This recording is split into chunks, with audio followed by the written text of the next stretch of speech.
Okay. साथियों नमस्कार, मैं अरुण कौशिक भारतीय आज आपसे बात करूंगा कि कोरोना महामारी के कारण आज देश में इतनी स्थिति खराब क्यों है, ऐसी विकराल स्थिति क्यों बनी। पिछले वर्ष ईरान, अमेरिका, ब्राजील, चीन, रूस, इटली, फ्रांस, इन देशों को लीजिए, इनकी स्थिति हमारे से बहुत खराब थी। कोरोना का प्रभाव वहां पे बहुत ज्यादा था और हमारी स्थिति उन देशों से कहीं बेहतर थी। लेकिन आज के समय में अब जो कोरोना महामारी का दूसरा दौर शुरू हुआ है, इसमें उन देशों की स्थिति हमारे से बहुत बेहतर है। यहां तक कि हमारे पड़ोसी देश अफगानिस्तान, पाकिस्तान, नेपाल, भूटान, म्यांमार, बांग्लादेश, श्रीलंका, इन देशों की स्थिति लीजिए, ये भी हमारे से बहुत बेहतर स्थिति में हैं। तो भारत की स्थिति इतनी खराब क्यों हुई? आज ऐसे हालात क्यों पैदा हुए? इस पर चिंतन करना बहुत जरूरी है और वही चीज मैं आपको बताना चाहूंगा। इसके जिम्मेदार कोई और नहीं बल्कि इसके जिम्मेदार मद्रास हाईकोर्ट ने तो कहा है कि चुनाव आयोग इसका जिम्मेदार है। मैं स्पष्ट तौर पे कहूंगा, हाईकोर्ट कहीं कुछ थोड़ा बहुत दबाव में हो सकती है, लेकिन मैं स्पष्ट तौर पे कहूंगा कि इसके जिम्मेदार केंद्र सरकार और चुनाव आयोग दोनों हैं। कहीं ना कहीं चुनाव आयोग केंद्र सरकार की कठपुतली बन के काम करता रहा। केंद्र सरकार ने इस पिछले वर्ष में जहां इस कोरोना महामारी से बचाव के इंतजाम करने थे, वो इंतजाम करने की बजाय, उस पर रणनीति बनाने की बजाय केंद्र सरकार ने काम किया कि किस तरह जिन जिन राज्यों में चुनाव हो रहे हैं वहां हमारी सरकार आ सकती है।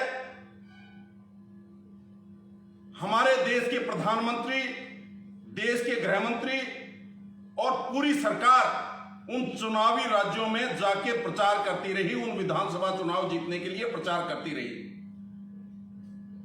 आगे इस पर रणनीतियां नहीं बनाई कि इस महामारी से कैसे बचा जा सकता है, और दूसरे देशों ने इस पर काम किया।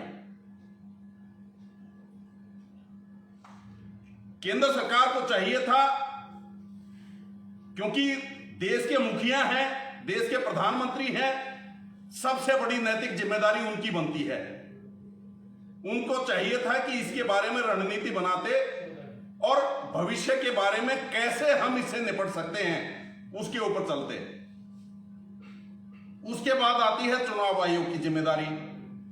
जहां जहां चुनाव होने थे, चुनाव आयोग ने उसके विषय में किसी भी तरह का कोई रणनीति नहीं बनाई, कोई प्लानिंग नहीं बनाई, बल्कि जैसे केंद्र सरकार ने कहा उस तरह चुनाव आयोग करता रहा।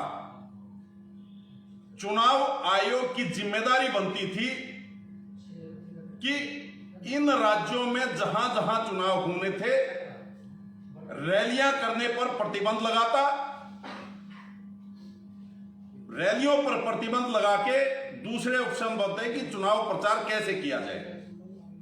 चुनाव आयोग टेलीविजनों पर राजनीतिक दलों को समय आवंटित कर सकता था अपने प्रचार के लिए। पहला तो ये ऑप्शन था।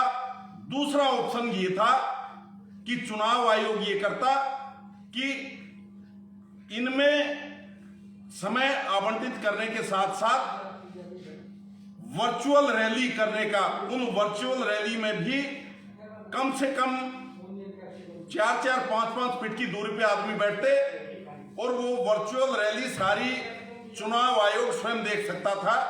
कहीं भी ये कड़ी ना टूटे तो चुनाव आयोग वर्चुअल रैली की इनको परमिशन दे सकता है, राजनीतिक पार्टियों को। लेकिन चुनाव आयोग ने ये कदम नहीं उठाए। तो तो इसकी सारी जिम्मेदारी चुनाव आयोग व केंद्र सरकार की है। और ये देश में जितनी मौत हो रही हैं, मद्रास हाईकोर्ट ने कहा है कि चुनाव आयोग के ऊपर केस चलाया जाए। मैं कहता हूं केवल चुनाव आयोग नहीं बल्कि केंद्र सरकार पे भी केस चलाया जाए।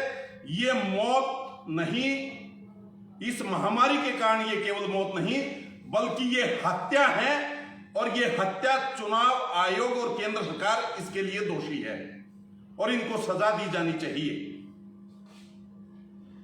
और भक्त लोग कुछ भी कहें इस विषय में, लेकिन चिंतन करना क्या ये कदम उठाए जा सकते थे या नहीं। अगर बात करो मेरी इस वीडियो के जवाब में, आप आओ ऑनलाइन आके या बाद में कमेंट्स करें, जो भी टिप्पणी करें सोच समझकर करें, भद्दी भाषा का इस्तेमाल करने की बजाय तर्कशील टिप्पणी करें। क्या ये चुनाव आयोग कर सकता था या नहीं कर सकता था? क्या देश के प्रधानमंत्री की जिम्मेदारी बनती थी, केंद्र सरकार की जिम्मेदारी नहीं बनती थी कि देश को इस महामारी से बचाया जाए? अगर बनती थी तो ये जिम्मेदारी उनको, नैतिक ये जिम्मेदारी लेनी चाहिए। जय हिंद, जय भारत।